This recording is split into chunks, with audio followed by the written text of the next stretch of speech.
Bonjour, c'est Jules Lavie pour Code Source, le podcast d'actualité du Parisien.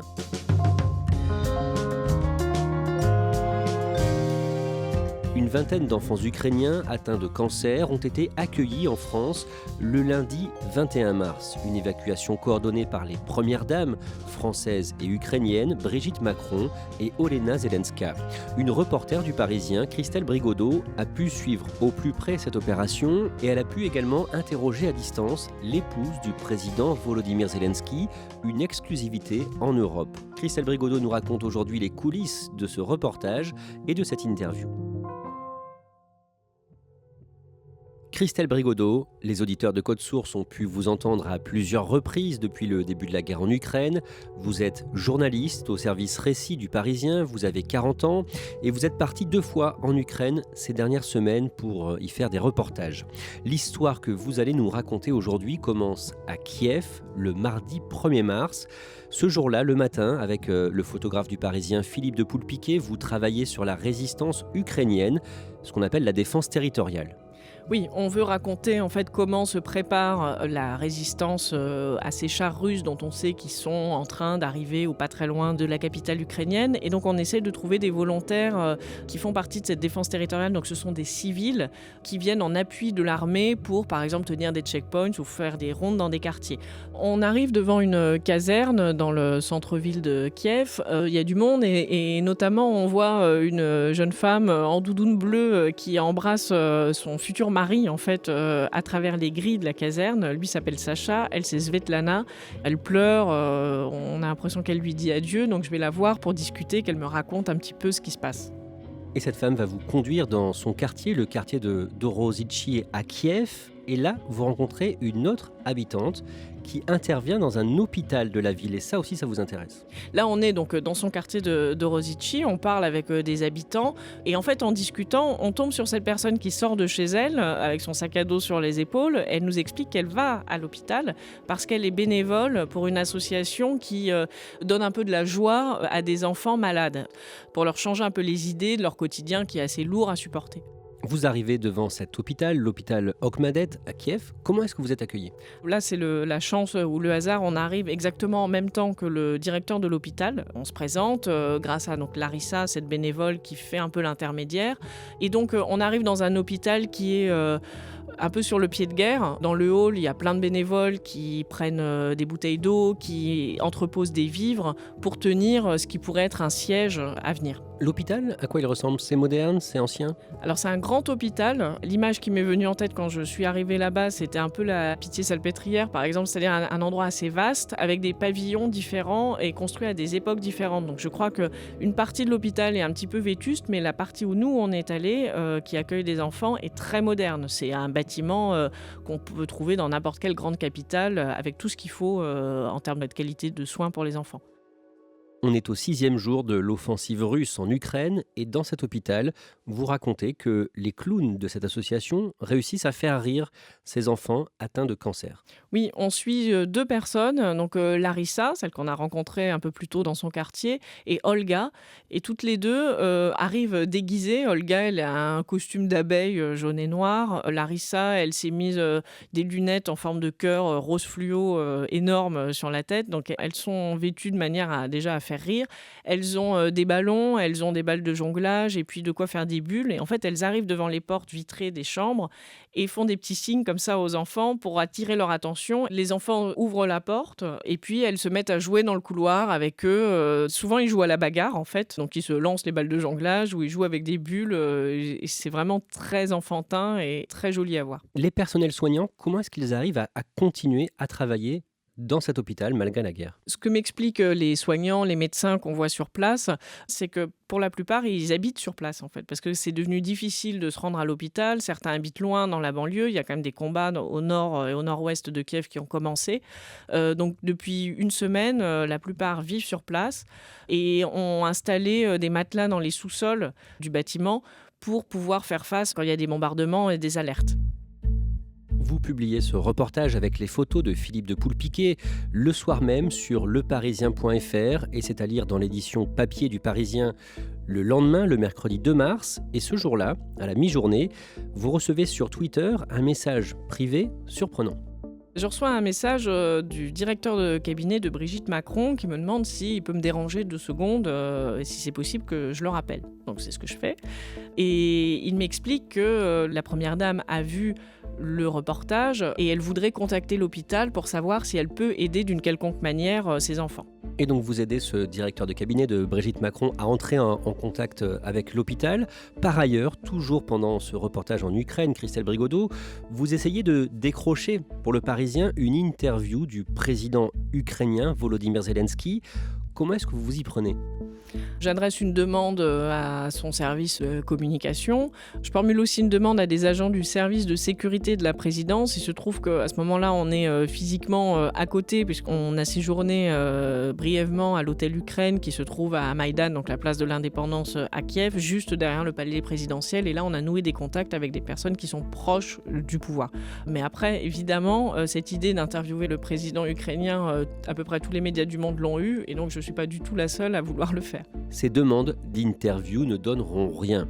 Vous rentrez en France le dimanche 6 mars, comme on l'évoquait dans un précédent code source, mais dans les jours qui suivent, vous restez en contact avec l'ambassade d'Ukraine à Paris.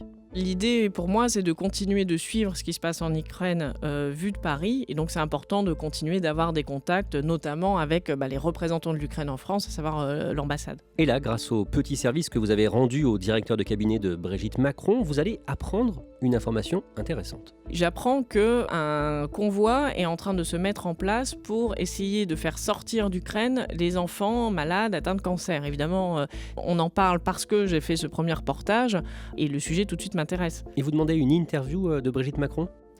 Oui, parce que ça me semble intéressant de raconter comment se sont mises en place les choses, mais on est quand même peu de temps là avant l'élection présidentielle. Elle craint qu'on l'accuse de récupération si elle se met trop en avant sur une initiative telle que celle-là, donc elle préfère rester en retrait. Donc pas d'interview de Brigitte Macron. Par contre, le contact établi avec son cabinet va vous aider pour décrocher l'interview de l'autre première dame qui est impliquée dans ce projet d'évacuation d'enfants malades, l'épouse de Volodymyr Zelensky.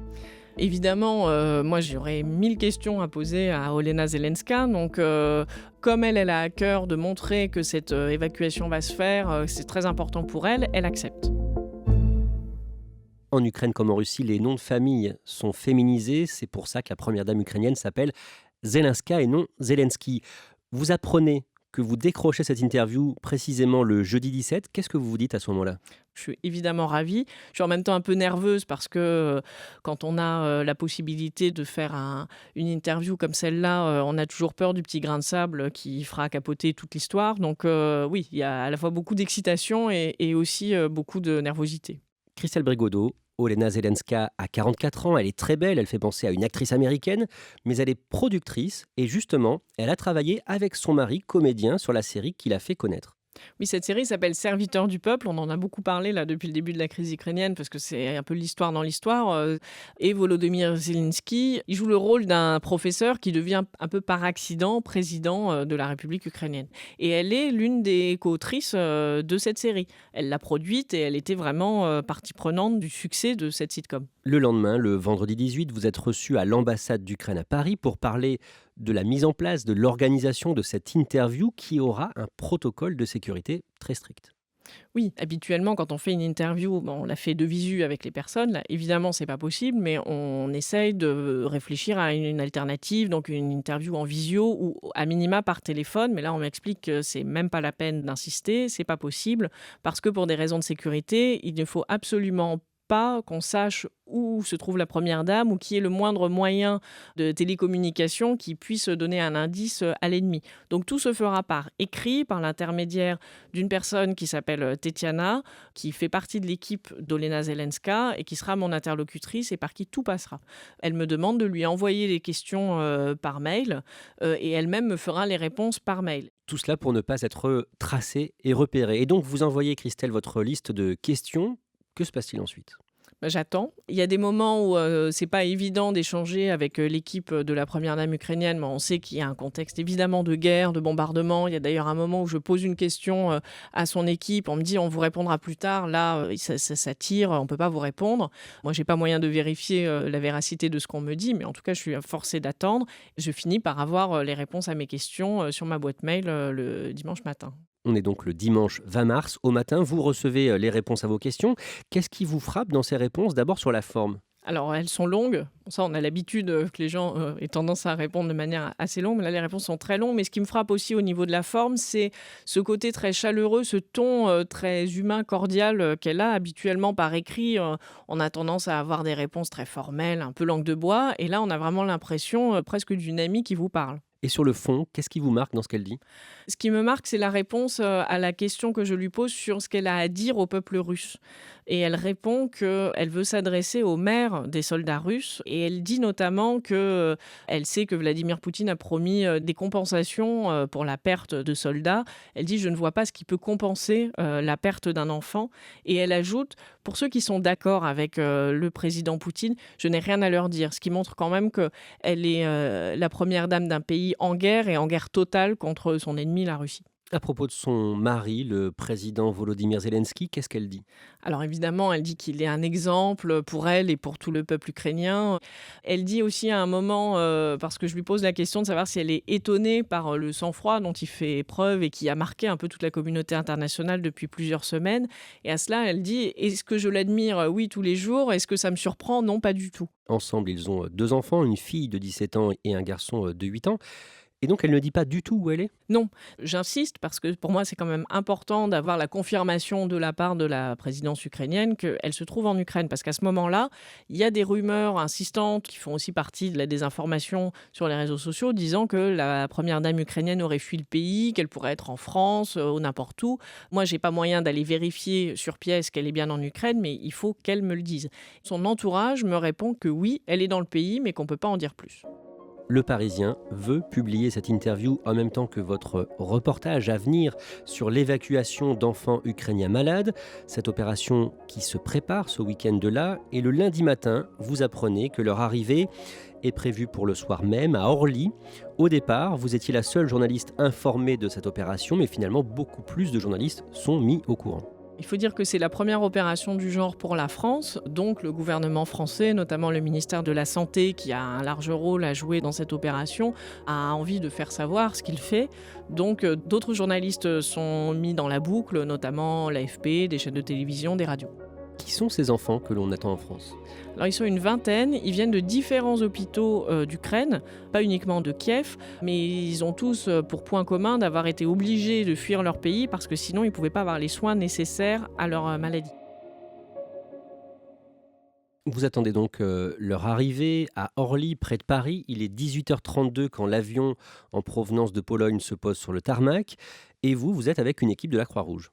Moi, j'ai pris place à bord d'une camionnette de la Croix-Rouge. Il y a toute une petite armée comme ça de bénévoles et de volontaires qui sont là, habillés dans le costume de la Croix-Rouge et qui attendent en fait les enfants un par un. Ils vont descendre un par un de l'avion. Une ambulance va venir, une ambulance par enfant.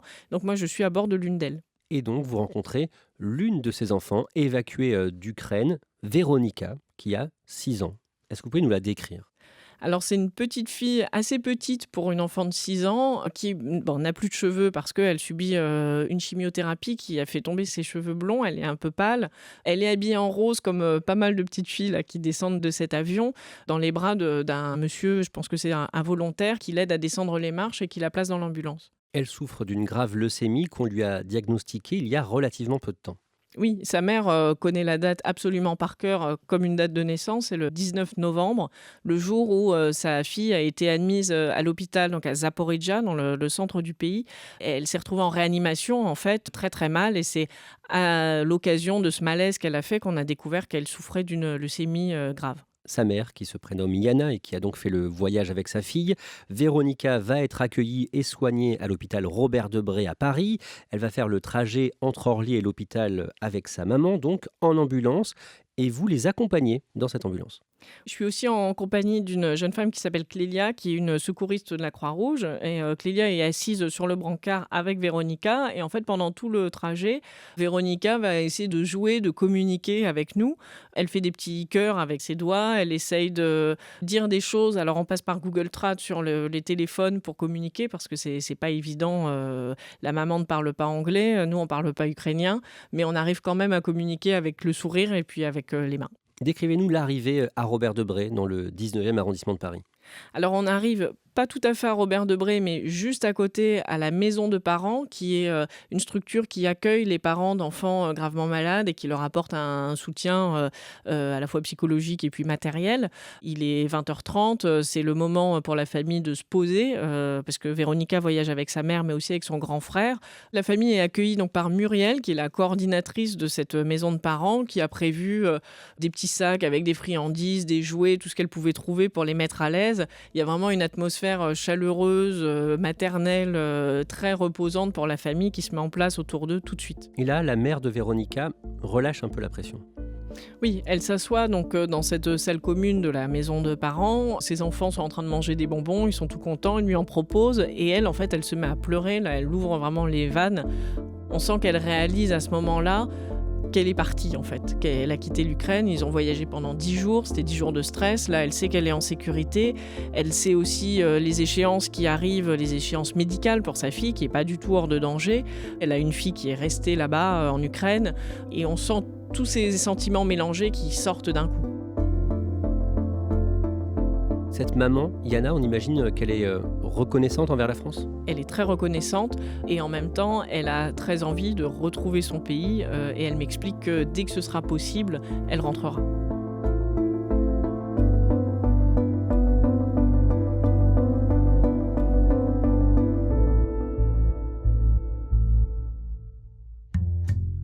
Merci Christelle Brigodeau. Cet épisode de Code Source a été produit par Sarah Amni, Thibault Lambert et Marion Botorel.